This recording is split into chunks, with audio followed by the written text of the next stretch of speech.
All right, guys, welcome back to Hobson Choice Harleys. We're working on the Seafoam and Chrome ugliest bike on the planet, continuing on this series, and it's getting less. All right, guys, welcome back to Hobson Choice Harleys. We're working on the Seafoam and Chrome ugliest bike on the planet, continuing on this series, and it's getting less ugly as we go by. So here's the stuff we've torn off. These are Ninja wheels, front and rear. This is the XLCH fender that they actually welded this piece on and had the chain going through here. Just an absolute nightmare. Air dam, which some of those are okay. This one just really cheap plastic, and it was just going over an aftermarket oil cooler. So we're gonna leave the oil cooler, but that goes away. And then this is our front fender, and that again is off a Ninja. So that's all the Seafoam and Chrome stuff that's going away, and let's go inside the shop and we'll show you what we've been doing. All right. So I'm going to step back here and show you where we're at with Seafoam and Chrome, just playing a little bit. So there we go. That's the look we're going for. We got a lot of tear down to do, but you can see I've got that 21-inch front invader wheel. I've got a 16-inch rear invader wheel. And then luckily that a bike shop that I bought out of Phoenix last month had all new piles of rotors and sprockets. So I got brand new rotors front and rear, brand new sprocket. In fact, the Invader I had, let me get around here, brand new dish sprocket in chrome. Very cool look. I am pulling this 33.5 millimeter front end off. I'm going to sell that. I do have a hamburger wheel that fits it. Unfortunately, somebody had cut, or I cut, but somebody had welded disc brake mounts here. So I did cut them off. They'll clean up all right, but that's a pretty cool front end, and I think that's Sportster only. I don't know, year-wise, it's up to you guys if you want it. I know they're pretty rare, and people get a lot of money for them. So I'm going to put that front end up with the hamburger wheel. I've got a nice dual disc 35 millimeter that we're going to pull this front end off and try and stab it in and hope it plays well with the 21 front invader and the brand new rotors. The back wheel, we're going to go ahead and pull this apart, clean it up. It hadn't been running in a long time, but it's straight. Okay, so we're back at it, and just luck of the draw, I had most of the stuff I needed for this wheel. So we're going to pull this wheel off and we're going to clean it up. And then luckily I had a brand new set of the beveled screws for the brand new rotor that I had. And I've got a brand new set of sprocket bolts. So we're going to mount all this up. First and foremost, I've got a little bit of surface funk just from being around. So we're going to clean up the rotor. Also, the Invader wheel itself, it just got a lot of dust and debris, and the inner surface here where I've always called this a spoke wrap. So this is a rubber band that you put in here to protect your spokes. I don't know why it has one on this Invader, but it does. So we're going to peel that out. We're going to wire brush all this, see if we can't get the sprocket on, see if we can't get the rotor on, and then we'll be ready for rubber to put this on, because this is the wheel we're going to run on this machine. So away we go with the cleanup. We'll start with this rubber strip, if I can get it off, and throw it right in the trash. And then I was looking, I just mentioned that I had a brand new set of the caliper or the rotor bolts, and there is brand new set of 4. So one of the 5 of that pack was missing. So I got to dig around and hopefully find one more of those beveled or countersunk style bolts for that rotor. And then I'm going to need 2 full sets for the front. I don't have any for the front.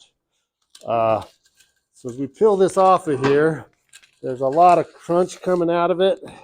And my hope is that that's just surface. So it does look kind of rusty, but I think it's just the chrome peeling off. So we're going to, I'm going to go ahead and take this out into the machine side where I do a bunch of the grinding and welding and stuff. I'm going to take it out there on the wire brush, which is just boring filming. So I'm going to wire brush this, and then I'll get back to you and we'll clean this up and see if we can't get this wheel assembled. So today we're just going to keep playing. I'm going to try and get the rest of this 33.5 millimeter front end off of here. So we're going to start by pulling the risers, the bars, all the controls, pull that stuff off. We're going to go ahead and pull the legs out of the trees because they're reversed anyway. So we're going to pull the legs out. We're going to pull the trees off. We'll put the front end back together. I think I've got a guy interested in buying this. So we're going to go from there. It is Friday here in New Mexico. I'm actually supposed to be getting yet another Ironhead tomorrow.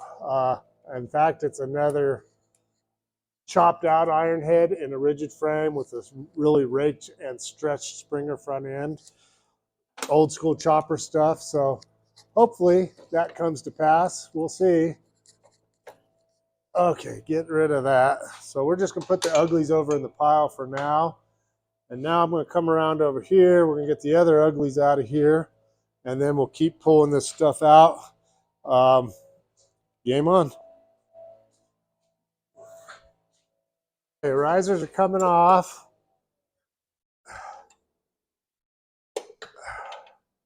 One turn at a time.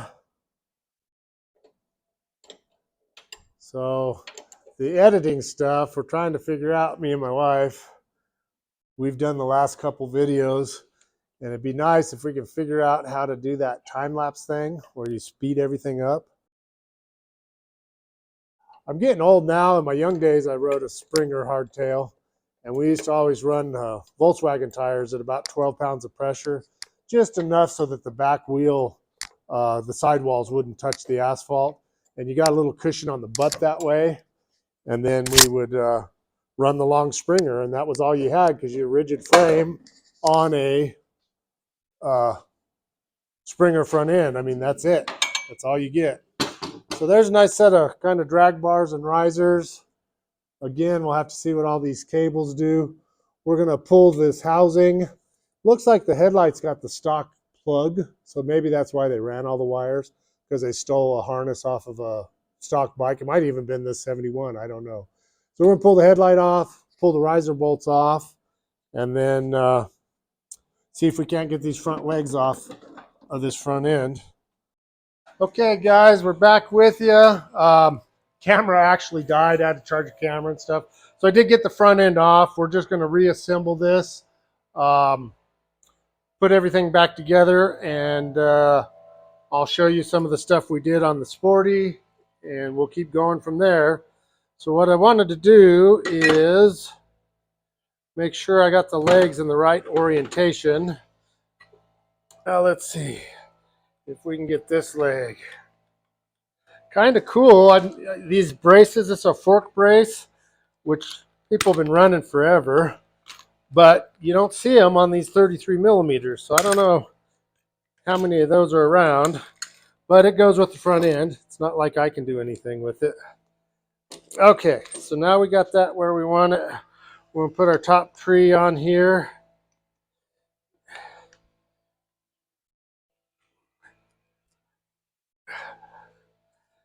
Get everything lined up.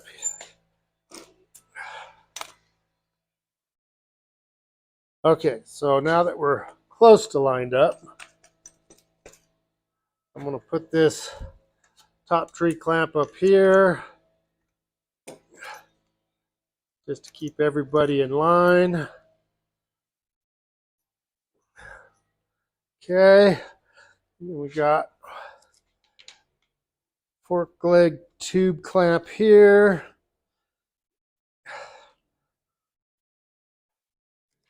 And we got a tube clamp here. So hopefully this guy wants his front end. If not, it'll still be on sale. And we're going to go out and I'm going to grab that hamburger wheel for this and stab it in there with the axle and everything. And then we'll have a complete front end. So appreciate you watching. Kickstart that like button if you haven't already.